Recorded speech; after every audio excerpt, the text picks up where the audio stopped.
Are we winning the transgender culture war? Joining me to talk about that are two of the most important journalists who have been covering this issue for more than a decade. Here is that conversation. Well, welcome everybody to this discussion on where we are in the trans culture wars. I am joined by two of my favorite journalists for their takes. I have relied on their work for years myself. In fact, most of the insights I've derived, if I've derived any, have been informed by the work of the two people on the panel. And so maybe I'll start off for those of our viewers and listeners who have not yet had the pleasure of encountering your work. I'll get you guys to introduce yourselves. Jennifer, let's start with you. Jonathan, thanks for inviting me on. I'm very happy to be back. Well, I am an American journalist, and I have basically researched the money behind the gender industry for over a decade now. And I have a blog, the 11th Hour blog, where I write voluminously about this subject. And I also just published a book this year, Transsexual, Transgender, Transhuman, where I cover the intersection of technology with transgenderism, transsexualism, and the market. Yes, and for anybody who would like to give their friends both enlightenment and depression for Christmas, I do really recommend the book. It is phenomenal. Brandon, how about you? Yeah, I'm Brandon Showalter, longtime journalist, been with the Christian Post since 2016. Sort of fell down the rabbit hole soon after I started and really just dug in doing the hard news reporting about when very few people understood what was going on in the gender identity space, both with the child medicalization and also the threats to sex-based rights for women and girls, and everywhere else gender ideology applies. Really dug into that. And in 2022, we launched our original documentary podcast called Generation Indoctrination. We've done 4 seasons, the second of which was an audiobook of an ebook that I co-authored with Jeff Myers called Exposing the Gender Lie.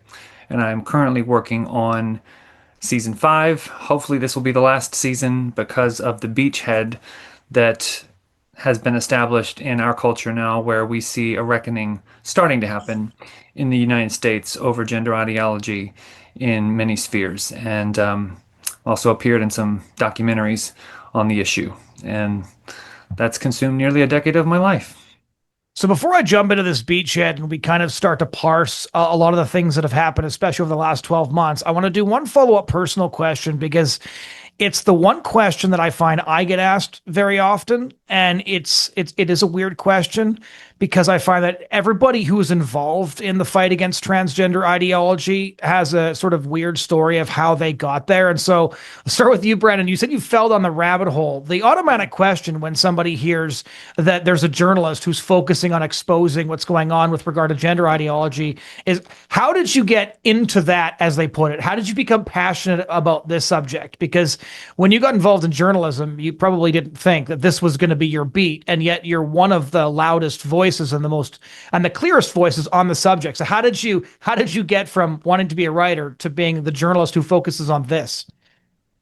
Well, it's not the only thing I've reported on, obviously, but it has consumed a lot of my time, and I think it was kind of a gradual process of realizing just how dark and diabolical it all was, because I started seeing how language was being manipulated even months after I was a reporter. And then you realize, oh, I'm a part of the media now. And I realize that other media outlets that are purportedly mainstream are using phrases like she and her, she pronouns, female pronouns to refer to men.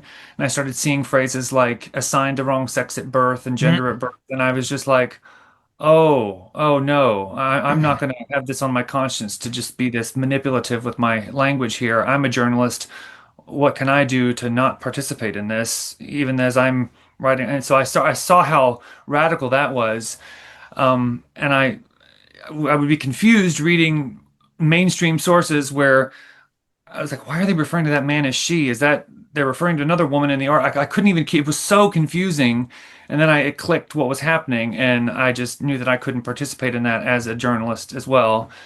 But then I think what really sort of hit me in the gut was learning about how puberty blockers were being used, and I just learned about the child sterilization in, I think it was late 2016, early 2017.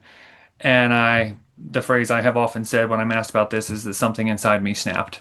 I realized that we had a humongous child abuse and medical scandal on our hands, and that the roots of it went so deep. And I just went to my editors and I said, I feel like my head's going to spin off my body, but this is what's happening. Thank God they saw it early, and we decided to dig in and do some of the most original shoe leather journalism. And I started talking to endocrinologists and doctors, and it's like, what's going on? And I was able to find the dissenters who weren't captured by the mainstream ideologues. And out of that, I started hearing from many, many victims, and it just grew from there. Uh, and it is a very strange rabbit hole to fall down, but once you see it, you can't unsee it, as many people will say. And it doesn't matter if you're Christian or conservative or liberal, or it doesn't matter, because these are human beings being dissociated and dismembered, literally. Yeah. Jennifer, same question to you. I think I forget which of the essays I read from you first. Either it was in the Federalist or it was in First Things about the billionaires funding the transgender industry. And reading that piece, it was something nobody else was covering, and there was so much information there. It would have taken me another couple of hours just to go through all of the various hyperlinks. So, how did you stumble across this issue, and then how did you manage to kind of discover this whole aspect of the debate that virtually nobody else was covering except for yourself?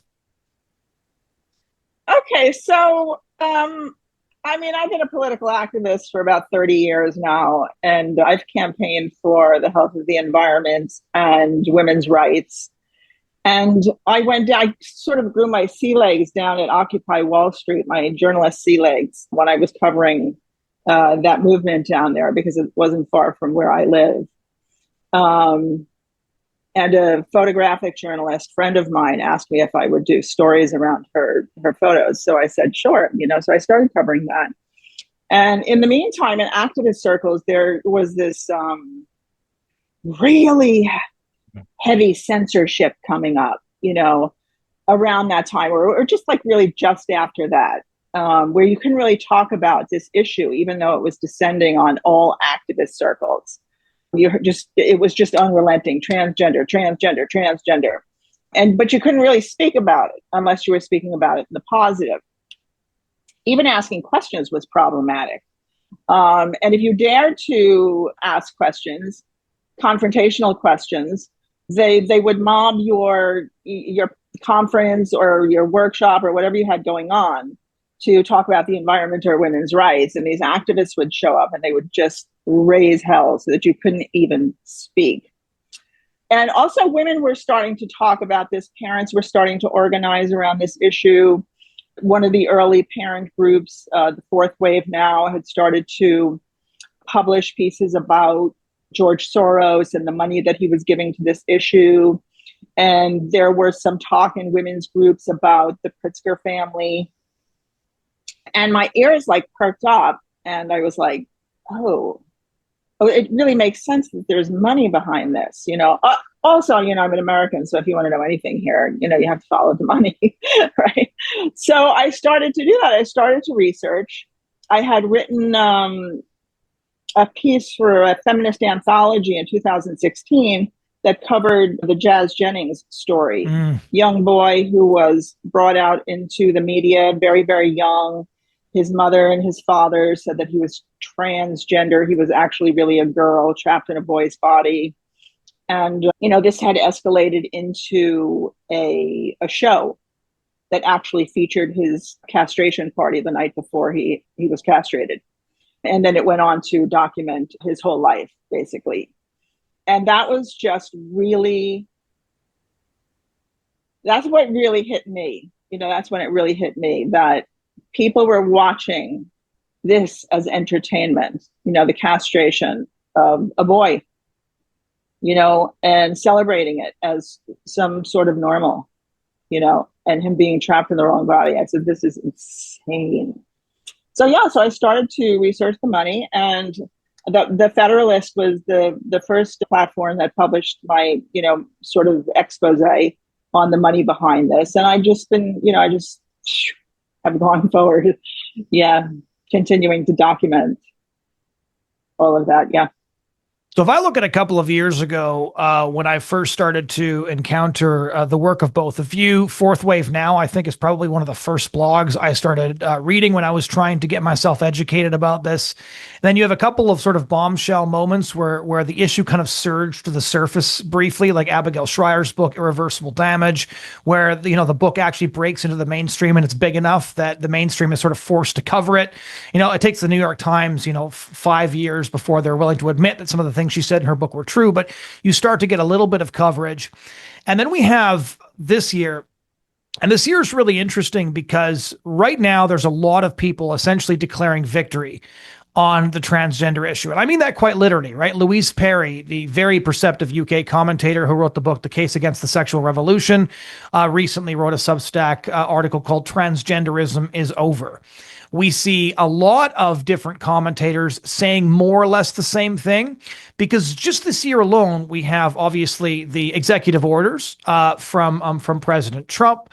We have the first one that's affirming that there are two biological sexes in language that could have been written by somebody who has been pushing back against gender ideology for years. I was incredibly impressed by the language. It wasn't sloppy. It was well thought out, and it was signed the night he became president. I was in D.C. that night, and I watched his motorcade head up to the White House, and he'd barely been there for half an hour before he signs this. Then you have other executive orders sort of purging this language from the federal government, reaffirming sanity wherever the federal government has the power to impose that sanity, calling transgender surgeries child sexual mutilation in another executive order.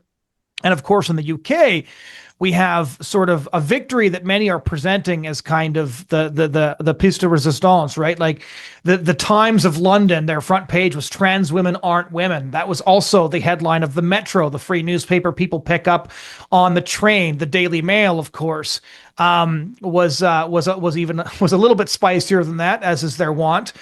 But that was following the Cass review, which led to the ban on the limited but still very important ban on puberty blockers, which was passed by the Tory government and then affirmed by the Labour government. And one of the most interesting aspects of this to me was the revelation that gender ideology was a mile wide, but sort of an inch deep. And one of the things I've always said is there's no way all of these people believe this stuff, because it shows up and 5 minutes later, it's the next great civil rights cause of our time. But if you had told Joe Biden in 1990 that he would be defending sex changes for kids, in 2020, he would have called you a liar furiously, and he would have meant it as well. And we're kind of seeing this. The Democrats are now kind of talking about whether or not they should offload the issue because the issue hurt them. Well, if there's a trans genocide going on, either you fight that genocide, or you accept that genocide, or you never believed it to begin with. Sir Keir Starmer, the Prime Minister of the UK, went on TV and with great relief, announced that we now know what a woman is because the UK Supreme Court has been kind enough to tell us. And you could tell he was visibly relieved that he could finally answer this question. Like, won't somebody just plug the USB into the back of my skull and tell me what my lines are supposed to be on this issue? And so there's two things. There's been some genuinely significant victories, and then there's been sort of the revelation that while the gay rights movement genuinely changed public opinion, transgender ideology was astroturfed. And despite its hold in institutions, that hold wasn't quite as firm as we thought. That hold looked firm due to the illusion of power. And so first, I'd like the optimistic take from both of you. What sorts of things have happened in the last couple of years that you didn't think would happen, but indicate that we are trending in the right direction before we get to all the cautionary notes and the pessimism? Jennifer. I don't really do optimism. I know. If I have to go there, I have to say that, there are so many people now working on this, and this is brilliant. And there is so much information getting out to the public now. And also I see that the public is really getting fed up with this issue. There's a lot more humor and mockery going on about it. Comedians are able to be funny again, which is great. This is great. Because remember, what's his name? Dave Chappelle, that big protest at Netflix because he had dared to mention this in the negative. But, comedians are now making fun of this. So this is a really, really good sign. And of course, you have the Cass review, the WPATH files. different European countries rolling back the most macabre elements of these surgeries, daring to be a little bit more considered, going forward. What are we going to do? So, yeah, I think all of this is great. There have been real successes, and I think that people should definitely celebrate them. I think, calling an end to it is way, way premature. At its core, this issue really is a transhumanist paradigm. It's encouraging and indoctrinating children to the belief that they can transcend their biology. And this is important for, the next generation, because, if you listen to Elon Musk, who is, he has the ear of the president, he's like right there with him. And you listen to Yuval Harari and other, transhumanists, they really sincerely believe that we are moving into a future of being cyborgs. We're going to be melded so closely with our technologies. We already are, but it's just been so incremental that people don't really realize how really fused we are with technology already. Just try losing your cell phone, I sweat if I lose my cell phone, it's like all of a sudden my heart starts beating. It's like, because this is a part of me, right? And there's so many people talking, in Silicon Valley about this issue. But they don't really, people can't really perceive all those changes and those discussions as it relates to gender or sex, really, not gender, sex. And so transgenderism or transsexualism is really the reproductive front of transhumanism. Reproductive technologies are just, taking a bullet train into the future. Mm-hmm. They're already creating human embryo cells in a dish, and this is like the holy grail of research in artificial reproduction. Already you have surrogacy where women are, being used as brood mares in third world countries for wealthy people over here in America and other countries, other wealthy countries. And sometimes you have one woman's eggs, another woman is gestating these eggs, and you have a male sperm. So already you have 3 biological parents. Yeah, so this is already a transhumanist, reproduction. And so that's going to be growing and growing. And, as far as getting it out of our human rights structures, because it's attached to LGB, and this is a Goliath, this apparatus, this political apparatus is worth over $4.7 trillion. When you get into trillions of dollars, I don't even know what that means, $4.7 trillion. But this is what is recorded at Out Leadership, which is the business networking arm of the LGBTQI+, right? And you have the Yogi Carta principles, which are treated as human rights, legal human rights, but they're not legal. They're just a set of principles that deal with, rights for LGBTQI people, right? And,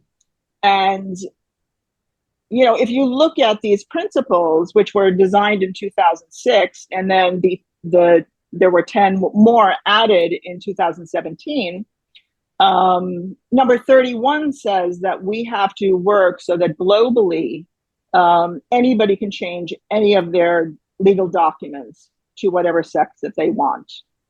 And this must happen. So to kind of break down all of that for the average viewer who's listening to this and saying there's a lot there, my head is swimming. If you're looking at the recent victories, which in the context of the Leviathan you've just described obviously sounds very small, are you saying that the pendulum hasn't swung as far as it's going to, or that the pendulum has slowed, or maybe is swinging back, to use the most commonly referred to analogy? I think with enough pressure, I think we'll be able to roll back some of the, horrible assaults on young people. But I think this was really just a stepping stone. This was an experiment.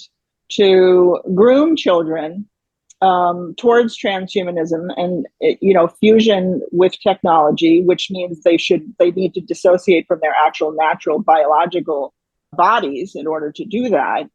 But even if they roll back the actual surgeries and giving them drugs, they're still teaching them that this is a real thing, right? Yeah. This identity, which is really a technological identity. So children are learning all about that. So even if it remains open to only adults, it's still being taken into the future. And I don't really see any way that we're going to be getting it out of the market. Right. Unless we collapse the whole thing. And I don't think most people are willing to do that because they see that, they attach this to some people's suffering and they should be allowed to do these surgeries to obscure sex. But when you do that for society, instead of looking at the person who's suffering individually, and you realize what these surgeries do and obscuring sex does for society and the damage that has already caused, as it proliferates, it's really extensive. It's really extensive. Children are being injured. Human rights for women are just being obliterated. It's pretty awful. Yeah. So Brandon, same question. Starting off, you've been doing this for a decade. What have you seen happen in the last year or two that actually gives you some encouragement? And then moving on to the second stage of the question, kind of giving a warning to everybody, despite what Louise Perry's optimism says, transgenderism very obviously isn't over, not even in the UK, although the steps have been very significant. At the same time, we do feel like there's an inflection moment. And sometimes I wonder if that inflection moment is as a result of the fact that we can suddenly say things we weren't allowed to say until 5 minutes ago. And so the ability to say things out loud that used to get you sort of permanently banned from every platform online, and it's now been being said by places like the New York Times. Maybe we have the illusion that this feels like we're winning a lot more than we actually are because we can actually say these things out loud now. But what's your take on where we are?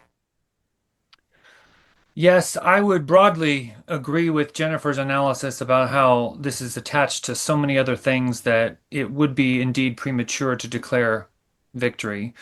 Though it is indisputable that she's also, I would also agree that the fact that comedians are joking about it, more and more people are talking about it, more and more people are posting about it and criticizing it and feeling free and away from the censorship. Just Elon Musk buying Twitter, even though he's into that transhumanist kind of AI space a lot, he has a transgender identifying child of his own and is critical of the medicalization. And my publication, Christian Post, was frozen out of our Twitter account for calling Rachel Levine a man. And so but we decided not to back down and we ceased using our Twitter account. But on the last day of 2022, thanks to Musk buying Twitter, we were allowed back on. So we never backed down. And so that did free up a lot of the information superhighway about what was happening. My analysis of what's happened in the last year or two, I think what can't, I think about what finally broke through the fog of all of the confusion. I mean, it was like screaming into the void for the first several years that I was just trying to get people to believe that all of this was happening, that children were having their body parts cut off and being sterilized, and everybody looking at me as though I had 4 or 5 heads. And I'm like, no, look, I have the receipts and pictures, I can prove it. And it was so bizarre and horrible that, oh, that can't be happening. There are institutional safeguards. That's not like, it just paralyzed them because it was so ghastly. But by the time 2023 rolled around, 17 states in that year alone passed various prohibitions and bans on puberty blockers, cross-sex hormones, and surgeries. Prior to that, Arkansas had passed a law in 2021. South Dakota had tried but failed the year before. Even Republicans didn't want to touch it. And then Alabama and Arizona, I think, passed something in 2022. But then 2023 rolled around, and it was just as though the floodgates opened. And when you have 17 states in a single year make a move, the public is finally like, oh, wait a minute. What's going on? I don't support cutting off the genitals of teenagers or cutting off 12 and 13-year-old girls' breasts. What on earth is even happening here?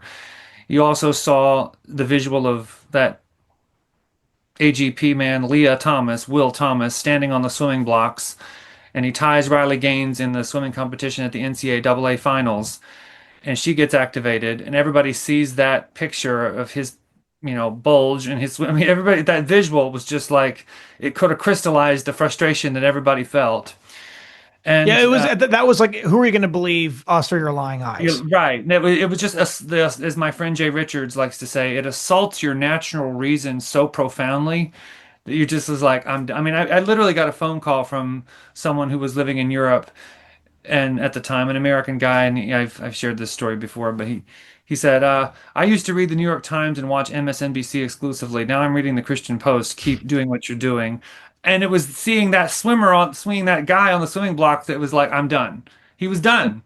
And I mean, so then you fall down the other rabbit hole, and they see, the surgeries and the medicalization and the other, rapists being locked up with women in prison, and you just everything just sort of flips. I was always fascinated by what is it that causes people to reach, peak trans, as they say, and it's different for every person.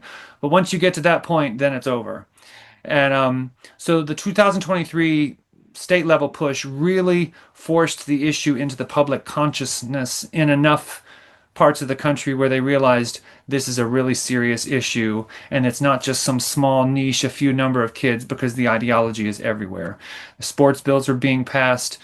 A few more states in 2024 added laws to their books. I think Ohio, South Carolina, and Wyoming did. Um, and then President Trump, I'm told that there were people that educated his campaign about it, and they ran the numbers, and their eyes just got real wide, and they're like, yeah. And he decided to use it very effectively.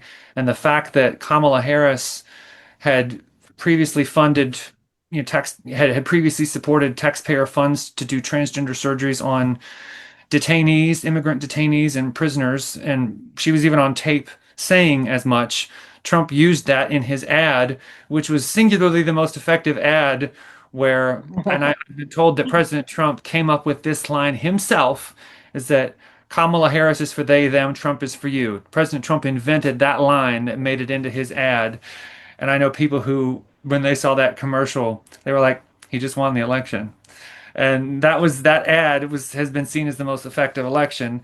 And even the blueprint data, the post-mortem analysis after the election showed that in the swing states, voters were against Kamala Harris by the highest margin in any issue area, by 28 points, because of her focus on transgender issues. When that ad broke out, New York Times said Bill Clinton called the Harris campaign, Right. said, you need to deny that you're for this. Like, you need Right. to do something about Right. this. And Bill Clinton is, for whatever else you think of him, one of the greatest He's a politicians of shrewd our age. politician. Yeah, yeah. And so, but I'll say, in terms of, if you consider this victories,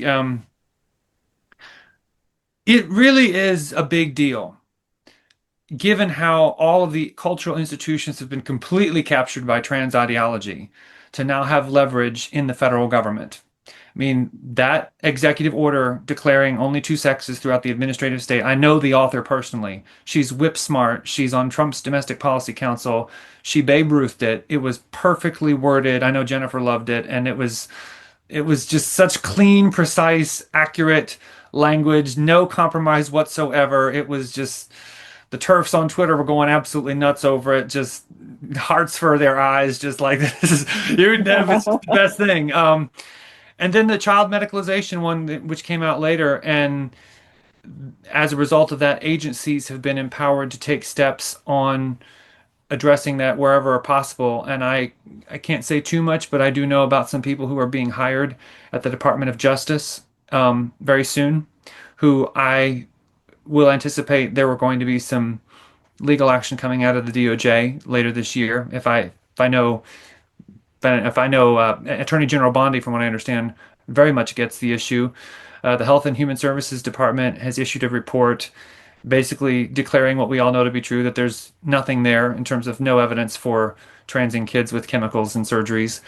And very recently, this broke in the Daily Wire, the Federal Trade Commission is going to be on July 9th, and they're going to be tackling it from their regulatory standpoint. They're about consumer protection, from protecting American consumers from fraudulent, deceptive unjust, unfair trade practices. And so there are many agencies that are using their leverage to tackle the trans industry. And so it's going to be a Goliath, but the federal government is now on our side, and they're withholding dollars from hospitals that are doing this. And so things are that should not be sniffed at. That is pretty amazing because under Biden, it was the exact opposite.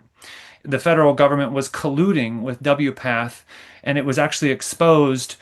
The same week that the debate that Biden had with President Trump, where Biden wound up collapsing and led to his exit from the presidential race, the very morning of that debate, the Biden White House said that they didn't support transgender surgeries on minors. That was the first time in memory that they had ever made a statement to that effect. Everything up until that point had been celebrating trans as the next frontier of civil rights. They cheered it on. You had a naked guy like showing his breast implants on the White House lawn. Like everything had been cheered on with respect to the trans agenda and their goals. But that morning of that debate, they came out and they said that they didn't support transgender surgeries on minors. And when I saw that, I thought, are they trying to get ahead of this in the event that President Trump brings it up that night at the debate? And were they just trying to get ahead of it? And then in the event that he would do that, and it turns out that Trump didn't have to bring that up because Biden fell apart. And then they quickly backpedaled at the behest of LGBTQ organizations and said that they're supportive of all things trans. But the reason that they made that statement was not because Trump was going to mention it that night, but because it had been exposed that Admiral Levine at HHS internal communications showed that he had argued against any age limits for all of the trans medical procedures and the WPATH's formation of their barbaric guidelines, where they even include eunuch as a gender. And so that those documents were unearthed as a result of Alabama's lawsuit, the suit that they had filed against the state of Alabama, which had the strongest law in the country, going so far as to add criminal penalties to the doctors and anybody that did this to kids. And that lawsuit against Alabama has now been dismissed under the Trump Justice Department. So a lot of legal and federal action has been happening against the industry. And I will then now say that it is still premature to declare victory, even though we shouldn't dismiss the substantial action that has been taken, because blue states are doubling down. Trans activists are determined as ever. They are stealthy. They are sneaky. They're inventing new strategies. They don't take no for an answer, even when you do pass policies with teeth. So people are going to have to remain vigilant, and it's going to take some persistent work. But I do anticipate that with the federal government using its leverage, they're going to be facing some music, and probably pretty soon. So this has been fantastic, and looking at the backlash, which we all agree is happening, and depending on which areas we're looking at, we can be more optimistic or less optimistic. And before we get into some of the big picture stuff, looking at the backlash on a sort of a really basic human level, looking at who the pushback is going to come from. So I've always seen there's sort of two different ways that the transgender movement can respond, or transgender industry, Jennifer, as you always say, can respond to this sort of wave of genuinely accurate publicity that they've been getting lately. And one is what, Helen Joyce has so eloquently said, which is that the last people on the barricades are going to be all of the parents who transitioned their kids, because for them to admit that they were wrong is to admit that they got their son castrated, that they sterilized him, that before he was old enough to vote or drink or drive, he was unable to experience sexual intimacy and unable to have his own children. And so they have to stick with this lie because the alternative is just too horrifying to live with. That is definitely true. Although there's plenty of parents whose moral culpability was greatly reduced by the fact that every single person surrounding them told them it was the only thing they could do to rescue their child from suicide, from the school counselor to the psychiatrist to the doctor, everybody.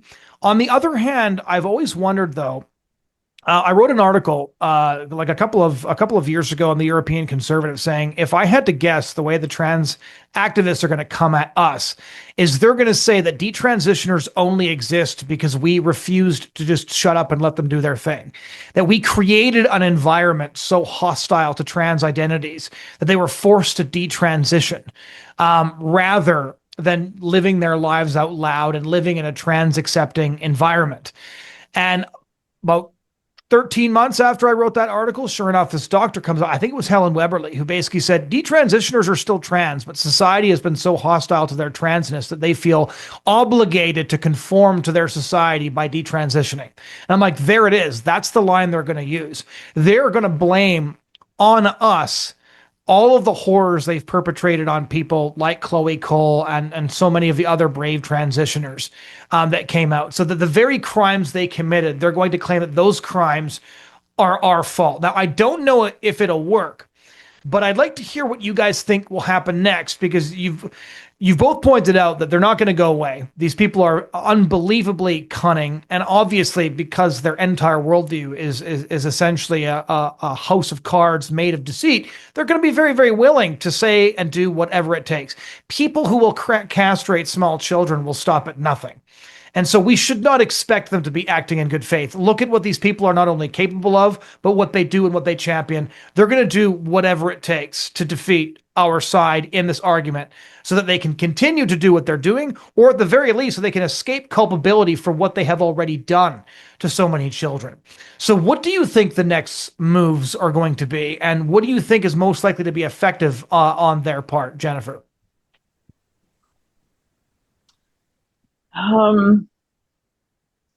I think they're going to continue to do what they're doing because it's worked.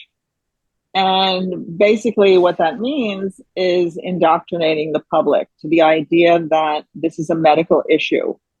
And it's also a human rights issue because people are suffering. So they need to have these surgeries that obscure sex.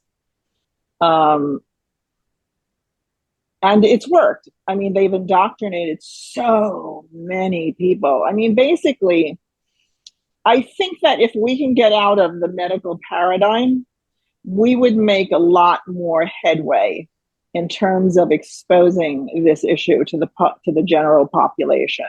And that means bringing in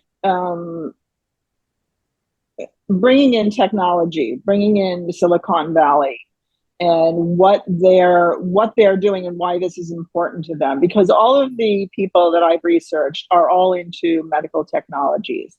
They're into AI, they're into bioengineering, they're into CRISPR technologies and genetic engineering and reproductive engineering. So this is where the money is going forward. And so if we can expose the people behind this and the money that's being generated in these different industries and how this narrative supports those industries, I think we'll be better off instead of just staying in this one little channel here, because it really just, it's not going to get us very far in the long term, You think there's a hard ceiling on this tactic, that we might win on transition for minors and then hit a ceiling and not be able to take on the rest of the industry? Absolutely. Got it.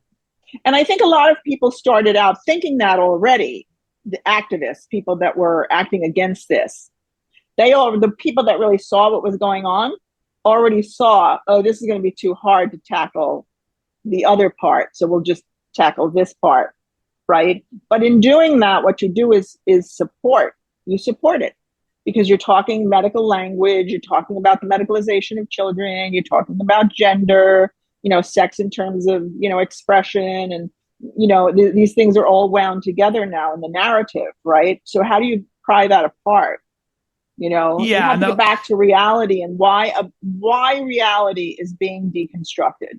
And we don't even know how to talk about it, right? Like, I try to use terminology that's clear. You've chided me a couple of times when I've used phrases. You're like, that's not an accurate reflection of truth. But to do it, I'll even say, like, no, this isn't gender affirming care, it's sex change surgeries. And I'll catch myself like, sex change surgeries don't exist. Somebody can't change sex. But yet that's a better phrase than gender affirming care or transition or any of these phrases. So yeah, it's so hard to know how to even articulate the truth on this issue, because the Orwellian morass of language is so incredibly difficult to navigate, and to say what you mean clearly without sounding incredibly crude and gauche is hard, because we're talking about something. It's such a horror show. So Brandon, what are you thinking? I think I think there can be more of a pendulum swing maybe than just protecting children from medicalization. And I say that because even in the recent, big budget bill that was passed here in Congress, they stripped out Medicaid funds for both children and adults in the Hmm. House. It was all stripped away for you cannot use federal funds for both children and adults. I understand why Jennifer would say this that some people thought they couldn't beat it for adults and so they focused on the kids, but it's because there is money tied up into it, because there's such cultural, enmeshment with all of this. It's I we do need to be sober minded and not declare victory prematurely over this. But I think also that um, I think as the harms become more visible, I think the culture will try to pivot away. With respect to your thought that they're going to try and blame things on us, I thought that was a good example when you mentioned, I believe it was Weberly. What I think is more likely, it will be either that or what I saw in a Canadian publication called The Walrus, where they tried to make detransitioners under the umbrella of all of the other genders, that they were just on the gender journey, that detransitioners are a part of the LGBTQ family. They're going to sort of try and corral them and put an umbrella over them as well as that, oh, they're just on a journey. And even some of the clinical Mhm. literature, I saw this in the BMC Ethics Journal, where some of the people that have been doing gender affirming care on minors are changing the equation about, well, this is not even about effectiveness, is whether or not the kids want it. So the clinical guidelines is, I mean, Annelou de Vries is a Dutch psychiatrist who was part of the original Dutch collaborative where that was all pioneered in the Netherlands, and she was one of the authors on this piece with a bunch of gender doctors who were saying that we need to do some sort of testing on these young people about their earnestness and how do we deliver the care that they want, and that's reason enough, not about whether or not it's effective or not. And so I think they can't face the reality of what they've done, so they're even having to change the definition of what delivery of good care even is and on what basis they're doing it. Because as the evidence continues to pour in from all of these European countries and now the United States, they have to continue to change it up. Or there I saw in a this all of the argle bargle that we know that it's full of deceptive euphemisms and lingo, like you were saying, Jonathan. But I saw this gender doctor from Boston writing some article about, well, we just need to individualize care, as though every child is just different, and so we're just going to need to. You can't just make these broad claims. You just got to individualize it. It makes it sound like these careful, robust scientists who are thinking deeply about each patient. It's like, no, it's all bunk. Because when you start from a fraudulent irretrievably flawed premise, no medical treatment is going to work because it's all based on a lie. And so we just need people to say that. I I will be interested though to see if we do get some federal lawsuits against some of these gender doctors and their clinics. um, We might have more success at gutting some of this industry more than we think, because if it becomes uh, a liability risk for too many people, at the end of the day, if they can't make money, it won't be lucrative enough to keep doing it. And already, due to the whistleblower testimony in Missouri, the Washington University of St. Louis Gender Center and the clandestine network of other clinics in that state shut down due to liability risks. That has already happening. So now you'll what will also then likely happen though is that, I mean, I know somebody in Missouri whose daughter, despite having a ban on the books and despite all the clinics shutting down, is getting testosterone on the black market. So it'll morph, and there will be other challenges logistically. But I think if the powers that be come out swinging and they fully expose this and they make this too financially cost prohibitive and there's a cultural tide against it, we could see more success than even we may anticipate. But I would just urge everyone again not to declare victory prematurely or count their chickens before they hatch, um, because I have learned to be cautious amid even the good signs. So I still think we're going to win, but just don't get ahead of your skis. Don't get too far over your skis here. Um, because it's the people who are sterilizing children will stop at nothing because they are that brazenly evil. And I think I've said this many times, if we lived in a sane time, we would be convening some tribunals similar to what was done in Nuremberg after World War II. The atrocities and the butchered kids and teenagers that Jennifer and I have seen send us into a very dark place. These are abominable crimes against humanity, and that is not an exaggeration, not hyperbole. People need to go to jail and be sued into the ground for what they've done. I'm tempted to ask you both who you think should go to jail first, but maybe Joanna Olsen Kennedy. Joanna Olsen Kennedy. That was fast. And Civ Gallagher and Stephen Rosenthal and Robert Garofalo. And you want me to just list all the gender doctors? Do you have this list like on your laptop screen? Like the who's who of the gender world, I think all need to be made to face the music. I mean, I've reported many times how Joanna Olsen Kennedy, who's the director of the Children's Hospital, she's now being sued, by the way, for she's the one that said if like a toddler opens his hempy, that means he's trying to wear a dress. That's Diane Ehrensaft. Joanna Olsen Kennedy is like, we just know all these people. Joanna Olsen Kennedy, if you want breasts at a later point in your life, you can get them. That's her. Yeah, I saw that video. Joanna Olsen Kennedy is also the woman who was one of the recipients of the federal NIH National Institutes of Health grant that was started in 2015 under Obama to the tune of $5.7 million, and was later, there's more funding added thanks to Dr. Michael Laidlaw, who uncovered this via his FOIA requests, Freedom of Information Act requests, discovered that in 2017 or 18, she altered the protocol midway through her research to lower the age for the cross-sex hormone cohort inclusion criteria from 13 to 8. Her name's on that document. And I'll never forget the day when my jaw was on my jaw was on the ground for the rest of the day when I saw that. And that night I had like 10 moms of kids in my house for dinner who we've only, Jennifer and I have been digging into this for years, and we've only scratched the surface. I'm sure that there are probably thousands more stories equally as horrifying, but we're just fighting to report as much as we can. And the people that are doing the FOIA requests, like Dr. Laidlaw, are few and far between. Getting information out of these people is it's very hard to do. And it's worse because the mass media has functioned very much like a protective phalanx around the industry. And only now that intrepid journalists like us have forced them to admit the truth, that we're finally getting somewhere, and you're starting to see some media like trying to memory hole it. I mean, the Washington Post is so disgusting. I ripped them a new one a couple months ago because they put out this opinion editorial from their editors saying, we need more caution. And, the state of Tennessee actually has some legitimate worries as the Supreme Court adjudicates this issue. But, robust science, not red state laws, should, settle this dispute. Meanwhile, they have run articles that were essentially cheery ads for the pediatric gender clinic industry, in which they say that they think that what Jennifer's saying, that technological developments are going to allow us to transplant uteruses into male bodies. Yeah, you shot your shot, buddy. You don't get to talk about science now. Now they want to cover their butts because they realize that the wins. I don't think they would have ran that op-ed had Kamala Harris won.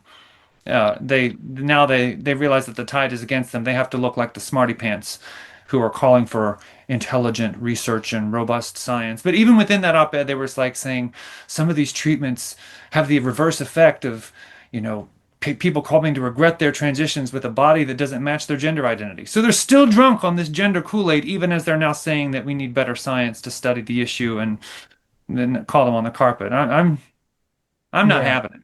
The media's got it. This has been, I think it's so much. To talk about transgenderism as a medical scandal is very helpful messaging because it causes people to get it, but it's so much more than just a medical scandal. It's top-down social engineering, it's indoctrination. The medical scandal is, I think, where you see some of the most egregious harm, certainly to children.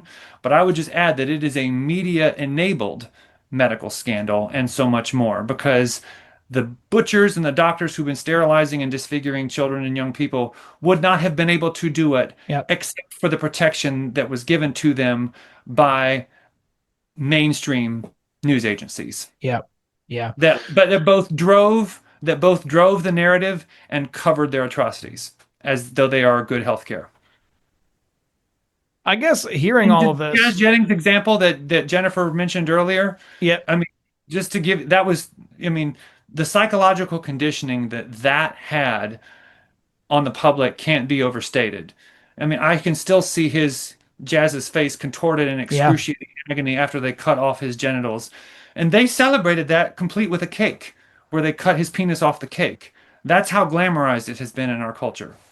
And for the viewers who are wondering where they've heard the name Jazz Jennings before, it's because the book I Am Jazz, about the story that Brandon and Jennifer just described, is used in public schools Yep. across North America, but in particular, particularly in Canada. It's on most recommended curriculum lists, and it's mandatory reading in many schools here in Canada. And that's what they did to him. And now Jazz is a very, very unhappy, castrated boy who is That's been read. suffering enormously. And there was a clip that went viral on X a while ago where they interviewed him, and they said, they asked him kind of why he was feeling down. And he says, I just never feel like myself. I just want to feel like myself.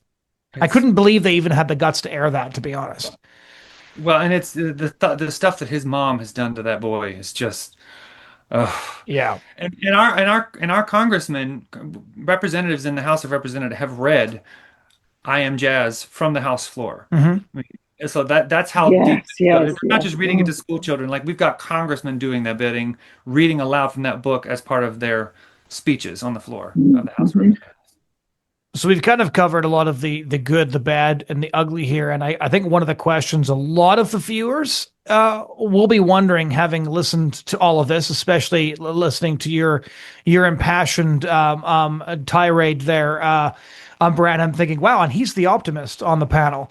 Um, and so I think as a sort of a closing question, what I'd like to ask you both is, so like, how do you stay sane, and how do you sleep at night? Because I cover this issue pretty regularly, but I am nowhere close to as immersed in this stuff as you guys are, right? Like I can cite the names of a lot of these people, but you've already got their rap sheets, and it's just you guys, you're the level of immersion that the two of you have done in order to produce the kind of culture changing work you both have produced is next levels.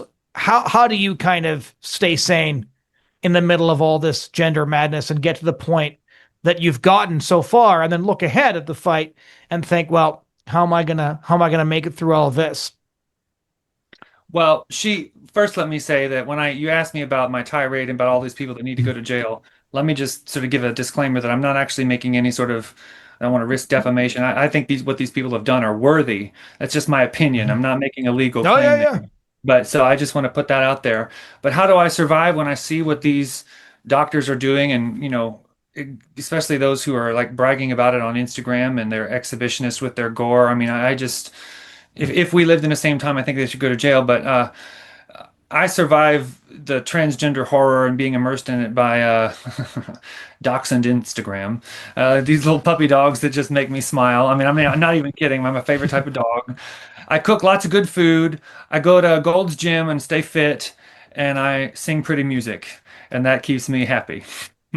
I think Jennifer paints, but like we have, you got to create beauty in the world. You got to do things to enjoy your life, because I do have some patches of gray in my hair. Hearing the thing that takes it out of me the most is just hearing from the devastated parents who use the word shattered and shredded to describe their lives and how their family has been fractured irretrievably. Um, I think even more than the medical crimes that have, cut off the body parts of children and sterilized them, the way this has ripped apart families and destroyed relational bonds has been some of the most horrific suffering. Where, I mean, I just spoke with a mom not so long ago that she had to fight for her son against her ex, who was trying to turn the little boy into a girl. It's a 10-year long battle, and it's only in the last year where she's waking up and she doesn't have heart palpitations, where the trauma of like not waking up with a clenched heart every morning because she managed to save her son. But like that's the kind of trauma that people are living in. And so when you're dealing with that, you've got to find ways in life to appreciate the truly beautiful things that exist. And so for me, that's cooking great things to eat and making music and dachshund dogs. How How about you, I've always Jennifer? seen Jennifer pictures of dachshunds that are like, Before I address that, I really want to just say that there is I've talked about how this is a transhumanist paradigm, and, the transgenderism is really the reproductive front. I just want to clarify that there is a reason behind all this. There is reason that this is all happening, that sex is being deconstructed. It's not just some woke ideology run amok. They are deconstructing sex for the reproductive market. They are conditioning children and psychologically manipulating them so that they believe they are parts instead of a whole system. Human parts, hormones, penises, vaginas, breasts, chromosomes, sperm, eggs. They are being led to believe that they are a set of parts that are interchangeable for conditioning for the reproductive market of the future. So I think that is one way that we can really talk about this industry and to help people understand why this is happening. Because as a business, model, it really does make sense if you're going to do that, right? And so how do I stay sane? Part of the, if you are going to venture to really see deeply into anything, you have to be ameliorating those feelings in some way with some sort of output. You have to take it out of yourself. You have to transform it into something else. As an artist, I'm well trained in that. That's what we do. We feel things that other people don't feel. That's why they call us, we have a title, we're artists, right? Not because we draw pretty little pictures, but because we see things. And we transform that vision into something that other people can understand and take in. So I'm really well trained in doing that already. And, so the writing actually, writing about this and exposing this is really what helps keep me sane, because I feel like, we might not defeat tyranny, but, we can resist it, and we should be. And it helps to make us whole when we do that. Final question, Jennifer, where can everybody get your work? Oh, they can go to the blog, the 11thhourblog.com. The 11 is numerical. I'm on Substack at Bilek Substack. I'm on Twitter at BJ Portraits. And you can find me elsewhere, if you just go to those places. You bet. Brandon? Well, here's my dream dachshund dog who's like, you can't stare into this beautiful face, this beautiful red doxy dog. You just, all your cares melt away. So I'm obsessed with dachshunds, as Jennifer and everybody else knows. I'm always saying, look at this amazing dog. Brandon M. Show on X. Of course, my byline is at Christian Post. GenerationIndoctrination.com is the landing page for our documentary podcast. All 4 seasons are currently uploaded. Stay tuned for season 5 later this year. It's also available on all major podcast platforms like Spotify, Google Podcasts, wherever you get your podcasts, you can find me there. Deadnamedocumentary.com is a poignant documentary I was part of about the families who've been torn apart. And thankfully, that's now on Amazon Prime and Roku and Apple TV. And so the censorship apparatus would not have permitted that a couple years ago, but we're even on these mainstream platforms now. So, that's reason enough to be optimistic that there's available information that for years when we were at this in the early days, it was like punching at a thick wall, and now that wall doesn't exist anymore.